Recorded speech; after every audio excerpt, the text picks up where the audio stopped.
Quote Retreat by Sandor. One quote, one reflection, one thought that could bring a moment of light and energy to your day. Join me as we take a look at today's quote. The quote is by Bessie Coleman, born 1892, died 1926. It reads, "I refused to take no for an answer." Let's take a moment together to explore the messages within this quote. Here's something that will challenge everything you believe about determination.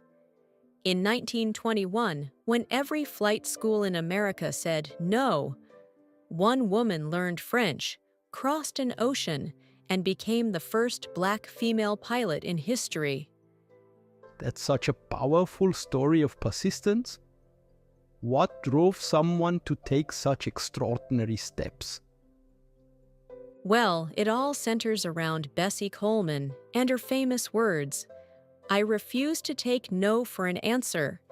And let me tell you, she meant it in ways that were revolutionary for her time. We're talking about a Black woman in the 1920s America who didn't just dream of flying, she completely rewrote the rules about what was possible. You know what fascinates me most? The sheer audacity it must have taken even to consider becoming a pilot in that era.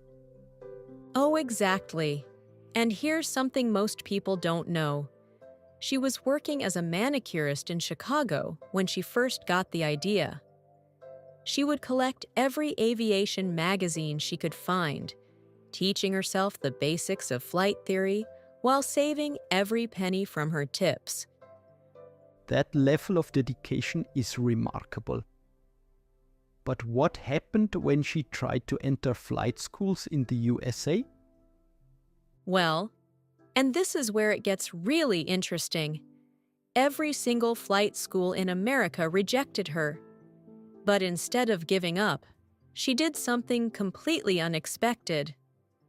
She learned French, yes, an entirely new language, because she discovered that France was more open to training women pilots, especially after World War I.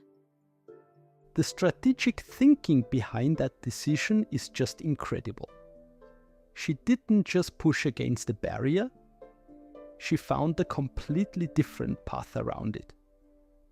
And you know what's fascinating? In France, she received training from some of the world's top pilots. These were veterans who had developed advanced techniques during the war. She wasn't just learning to fly, she was learning cutting-edge aerial acrobatics. That must have given her such an advantage when she returned to America. How did people react to her achievements? Well, she became known for these spectacular air shows. But here's the thing, she used her platform in really strategic ways. She would refuse to perform at segregated events, which was practically unheard of at the time. And before each show, she would give these incredibly inspiring speeches about pursuing impossible dreams. So she wasn't just breaking barriers, she was actively working to dismantle them for others. Exactly! And here's something that shows her character. When she was saving money for her plane, she went back to Europe to perform shows and learn even more advanced techniques. She was constantly evolving, constantly pushing forward. That's such a powerful lesson about persistence. It's not just about pushing through, but about being adaptable and finding new paths forward. You know what's particularly striking? She came from a family of sharecroppers in Texas, one of 13 children. She used to walk 4 miles each day to attend a one-room segregated school. The odds against her weren't just about gender and race. They were economic, too.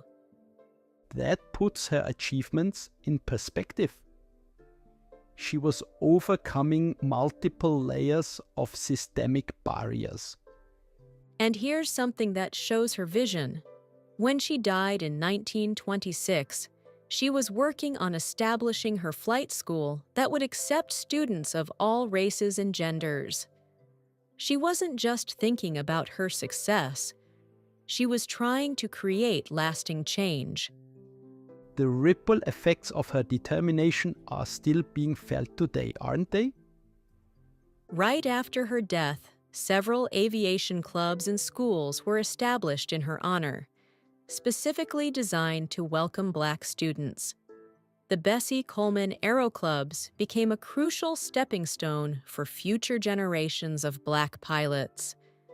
So when she said she refused to take no for an answer, she was refusing to accept limitations for everyone who would come after her.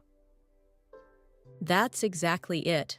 And I think that's why her story remains so powerful today. It's not just about individual determination.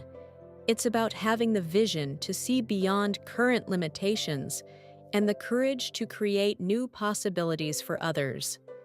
And that's the heart of it, isn't it?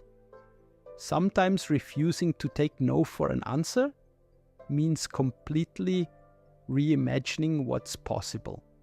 You know, as we wrap this up, I think that's the most important takeaway. When Bessie Coleman refused to take no for an answer, she didn't just change her own life. She helped reshape the world for future generations. And that's the kind of determination that truly changes history.